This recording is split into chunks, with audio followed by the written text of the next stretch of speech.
Children, this is the last video in this lesson, and we are going to begin the topic gravitational potential energy. Now, last year we have already studied that potential energy is the stored energy. So, the energy which is stored in a body due to its position or configuration is called as the potential energy.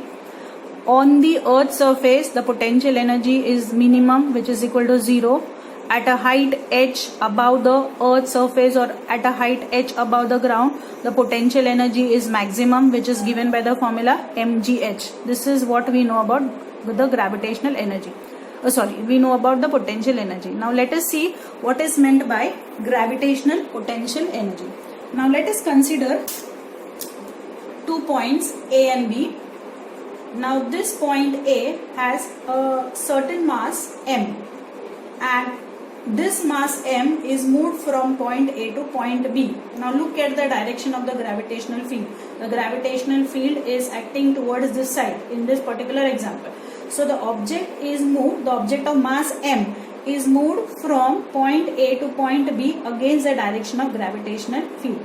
Now whenever such thing is done, now work will be done on that mass when it is moved from point A to point B against the direction of gravitational field.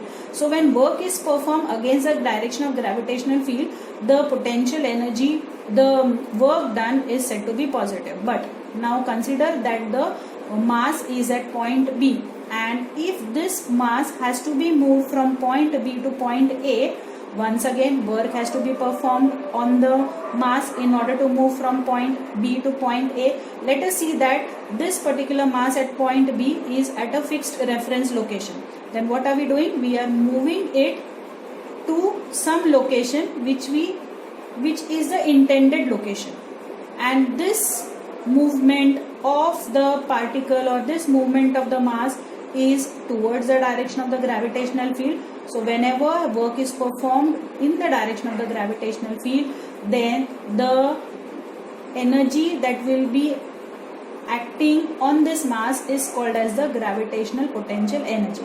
And the gravitational potential energy is always negative whenever work is being performed on the mass in order to move that mass from a fixed reference to the intended location in the direction of the gravitational field.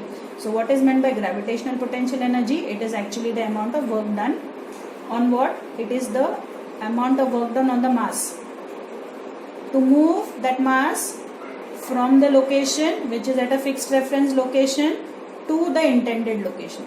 Okay, so gravitational potential energy is the amount of work performed on the mass to move the mass to a location from a fixed reference location. Now the gravitational potential energy is denoted by Ug, and the gravitational potential energy has a formula minus g mm upon r, universal gravitational constant, capital G. What is m? Mass of the earth. What is small m? Mass of the object. What is r? Radius of the earth. Now gravitational potential energy can be positive also, it can be negative also, but here we are considering the gravitational potential energy which is negative, and the work is being performed in the direction of the gravitational field. Therefore the formula becomes minus g mm upon r. We will not go into the derivation of this particular formula, because to derive this formula we must know integration, we must know derivatives, and in the 10th standard syllabus for SSC we do not have these two topics, derivatives and integration, and therefore we are just going to remember the formula of gravitational potential energy, which is equal to minus g mm upon capital R.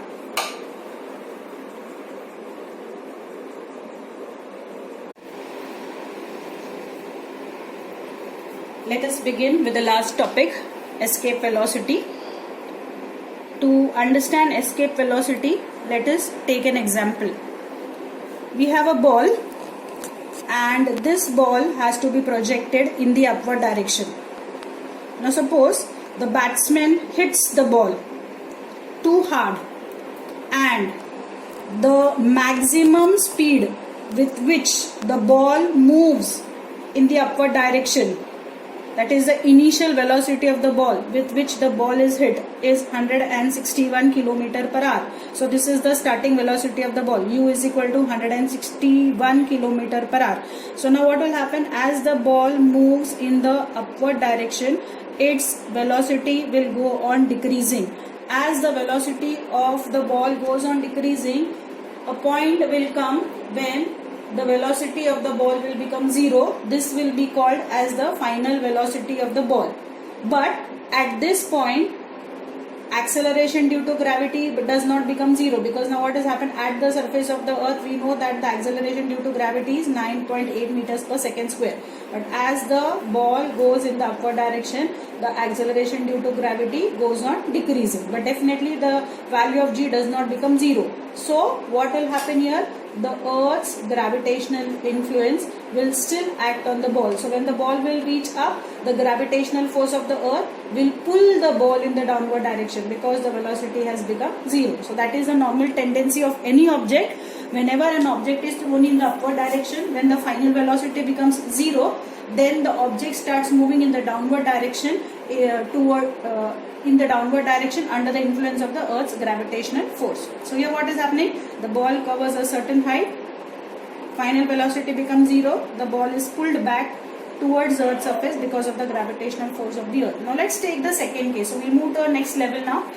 Suppose now the ball is hit in the upward direction, and the ball is hit in the upward direction, and the speed of the ball is that of a Concorde plane, the fastest plane you can say in the world, the Concorde plane.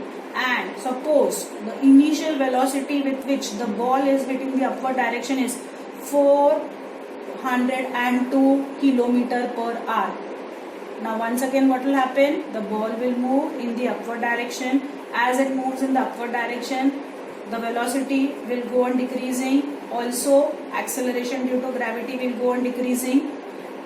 Here as well, a ball will reach a certain height when final velocity will become 0.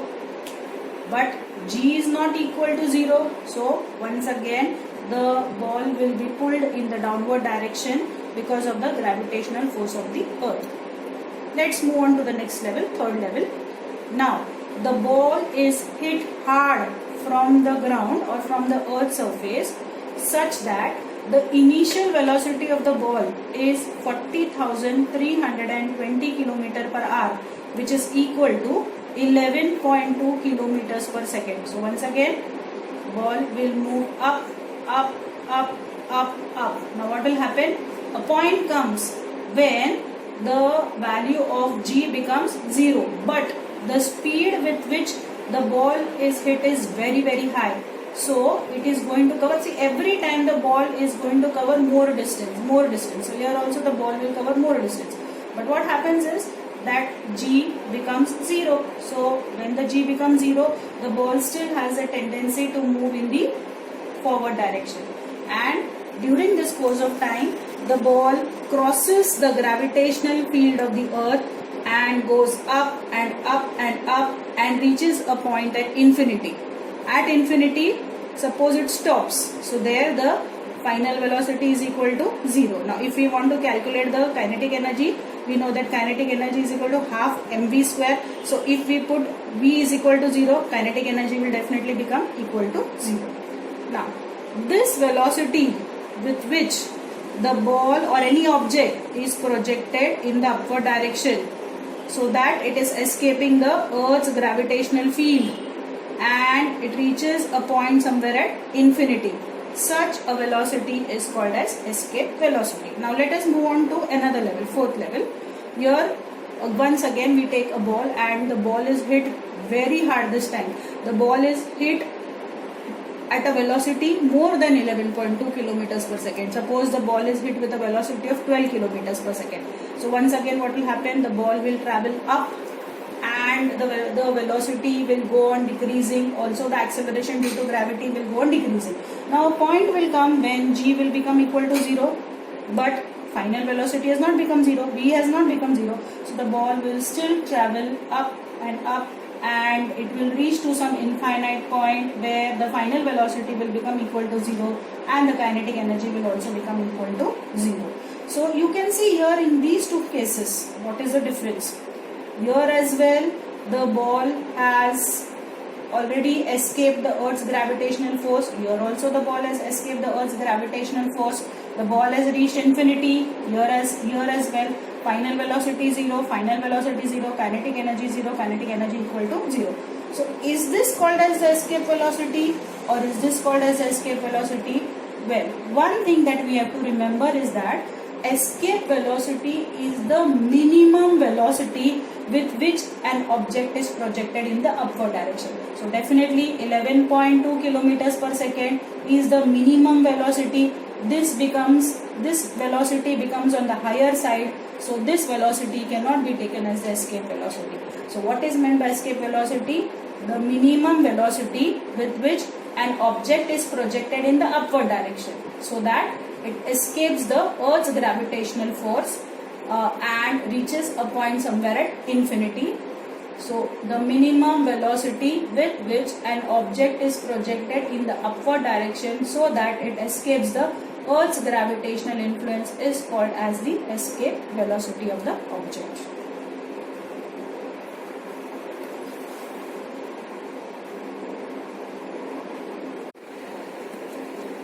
Now let us derive the expression for escape velocity. Now we'll have to, since the object is projected from the ground surface and the object reaches at a point at infinity, we will calculate the kinetic energy and the potential energy of the object at the ground surface and the kinetic energy and potential energy of the object at infinity. Now when the object is on the ground, at that time the kinetic energy is equal to half mv square. What is the formula of kinetic energy? mv square. Now since this is the escape velocity, I am going to write as v escape, that m half mv escape velocity square. The potential energy, we know the formula of potential energy, minus gmm upon r. This is the formula of potential energy. So at the ground surface or at ground level, the kinetic energy is half mv square and the potential energy is minus gmm upon r. So what will be the total energy at the ground surface that the object will have? So total energy E1 is equal to kinetic energy plus potential energy. How much is the kinetic energy? Half m, see this is the kinetic energy, half mv escape velocity, that is m escape velocity square, and plus into minus, that is okay, plus, I'll write it out to avoid any confusion, plus minus gmm upon r. This is your potential energy. Okay, so let me keep this even as it is. Now at infinity, we have already seen when the object reaches infinity, v becomes 0. Therefore, by using the formula half mv square, half into m into v 0 square, kinetic energy will become equal to 0. So at infinity, kinetic energy is equal to 0. Now what is the potential energy? Potential energy is minus gmm upon r. But what is the value of r? Minus gmm upon r. Where is the point? It is at infinity. So minus gmm upon infinity and minus gmm upon infinity, the value becomes 0. So now what will be the total energy at infinity? Kinetic energy plus potential energy, that is kinetic energy is 0, potential energy is also equal to 0. So the value of the total amount of energy at E2 will be equal to 0. Now if we apply the principle of conservation of energy, that is the total amount of energy in the universe always remains constant. So E1 will be is equal to E2. So what is E1? Half m escape velocity square plus into minus will be minus gmm upon capital R is equal to, what is E2 equal to? 0. Okay. So half m escape velocity square. Let me take this minus gmm on the right hand side, so it will become plus gmm upon capital R. Now small m and small m will get cancelled from both the sides. So we get escape velocity square is equal to, I am going to cross multiply here, 2 into gm upon r. Okay, we remove the square, so v escape is equal to, when we remove the square we take the square root, So we get square root of 2 gm upon r. Now, what was the formula of acceleration due to gravity? We have already studied. Small g is equal to gm upon r square. So I will try to get the formula of gm upon r square in this on the right hand side. So I get b escape velocity is equal to square root of 2. I'll keep it as it is. gm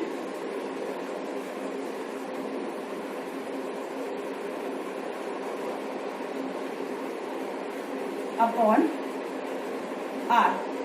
Now if I want r square in the denominator, I am going to multiply both numerator and denominator by capital R. Okay, so what will be the next step now? Escape velocity is equal to square root of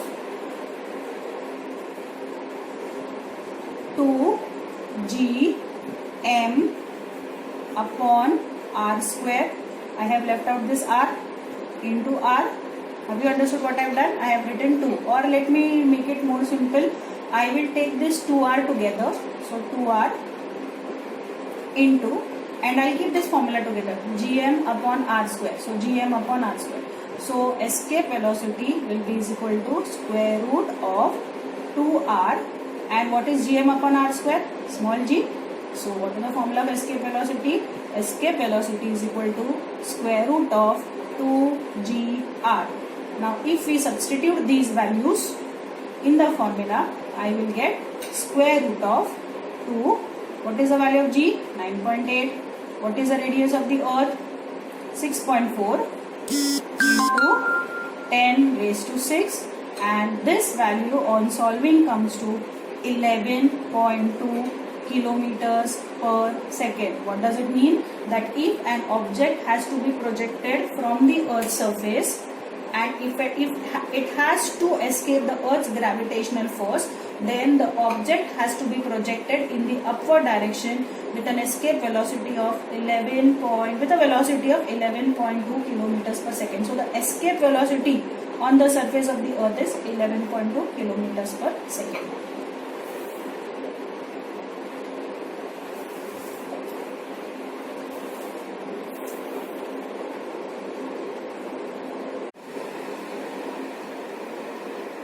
Let us conclude this chapter with a question which is given on page number 15, question number 2D. A stone thrown upwards with initial velocity u reaches a height h before coming down. Show that the time taken to go up is same as the time taken to come down. That is, when the stone is thrown upward, the stone takes some time to move in or to go in the upward direction. So this time is called as a time of ascent. And the stone takes time to reach downward. So it's called as a time of descent. So here we have to show that the time of ascent is equal to the time of descent. That is, the time taken by the stone to reach upward is equal to the time taken by the stone to reach down.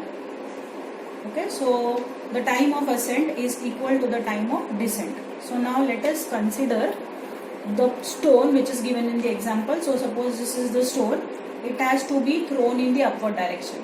And we know that whenever an object is thrown in the upward direction, the final velocity is always taken as 0 meters per second. So final velocity will become 0. Now let the stone take time t. I have to calculate the time of ascent. So when the stone is thrown up, definitely I will have to calculate t. So let t be is equal to t1 in this example. Okay. Now as the object is thrown in the upward direction, the acceleration will be against the gravitational force of the earth. Therefore a will become minus g. So let a is equal to minus g. And let the initial velocity u be equal to u. Now I am going to from this particular diagram, what I am going to calculate? I am going to calculate the time of ascent, that is the time taken by the stone to reach up. So I have taken v as 0, I have taken t as t1, I have taken a as minus g and u as u. So I will be using Newton's first equation of motion. So by Newton's first equation of motion, What is first equation of motion? V is equal to u plus gt, isn't it? Actually, it is v plus au. V is equal to u plus at. But as I told you that whenever the movement of the object is against the gravitational force of the earth or towards the gravitational force of the earth, UA will be replaced by G. So V is equal to U plus GT. So I will substitute the values. V is equal to U 0. U will remain as it is, U plus G is minus GL into T will be T1. Okay. So here I get 0 is equal to U plus into minus G T1. I'm bringing U on the left hand side. Minus U is equal to minus G T1. So minus and minus will get cancelled from both the sides. So what is T1 equal to? T1 will be is equal to U plus G. Let me take this as equation number 1. So I have already got the time of ascent. That is, the stone will take U upon G seconds to move or to reach upward. So T1 is equal to U upon G. Now let us move to the second part of the question. Now the stone comes in the downward direction. Whenever an object moves in the downward direction, always initial velocity is taken as 0. So I have taken U as 0. Let the time taken by the stone to reach the earth be T2. So T is equal to T2. What is the distance covered by the stone? S. So let S be is equal to the height of the stone, and acceleration due to gravity A is towards the gravitational force of the earth. So let A is equal to G. Now here I am going to apply for this particular question and for this particular diagram I am going to use the second equation of motion as given by Newton. So by Newton's second equation of motion,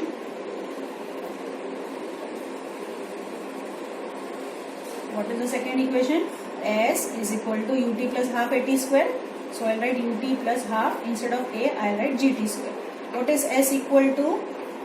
It is equal to H is equal to, what is U? 0 into what is T? T2. I will change here. The height of the stone is equal to S. So here I will take height of the stone as S. 0 into T2 plus half into G will remain G. And what is T square? What is T here? T2. So I will take it as T2 square. So S is equal to 0 into T2 will be 0 plus half G T2 square. So what is S equal to? S is equal to G T2 square upon 2. S is G T2 square upon 2. Okay. Now let this be equation number 2. Okay. Now I am going to calculate the maximum height that is attained by any object. How can we find out the maximum height that can be attained by any object? So now I am going to calculate maximum height attained by the object. Now the maximum height that can be attained by the object is given by the third equation of motion. B square is equal to U square plus 2as. This is the third equation of motion. B square is equal to U square plus 2as. Now here I am going to consider the third equation where the object is still moving in the upward direction, upward height which is attained by the object. So the maximum height. So here when an object is thrown in the upward direction, to what maximum height the object can reach? So in this case we always take A is equal to 0, isn't it? So 0 square is equal to U square plus 2 into what is A equal to minus G into S. So 0 square is equal to U square plus into minus 2GS, bringing U square on the left hand side, minus U square is equal to minus 2GS. This will get cancelled. So what will be S is equal to? US is equal to U square upon 2G. Correct? Now S is equal to U square upon 2G. Equation number 3. Now see the left hand side of equation number 2 and equation number 3. Left hand side is equal. Therefore right hand side will also become equal. What is the right hand side of equation number 2? G T2 square upon 2. G T2 square upon 2 is equal to. Equation number 3 is U square upon 2G. Now from here I have to calculate T2 square. Okay, so I will cross multiply. Okay, so cross multiplying. So I get G T2 square into 2G. G t2 square. Actually I can cancel 2 and 2 from here, denominator 2 and 2 will get cancelled. Okay, so g t2 square into g t2 square into g is equal to 1 into u square will be u square. So I get g square t2 square is equal to u square. So what is t2 square equal to? T2 square is equal to u square. G square will become divided by g square, isn't it? Now if I want to remove the square, what will I do? Taking the square root. So t2 is equal to square root of u square upon g square. Square root of u square will be u, square root of g square will be g. So what is t2 equal to? U upon g. See, what is t1 equal to in the equation? In the equation t1 is equal to u upon g. What is t2 equal to? U upon g. What is t1? Time of ascent. What is t2? Time of descent. Time taken to move up, time taken to move down. So here we have already proved that t1 is equal to t2. That is, the time of ascent is equal to, that is, you can write that the time of ascent is equal to the time of descent.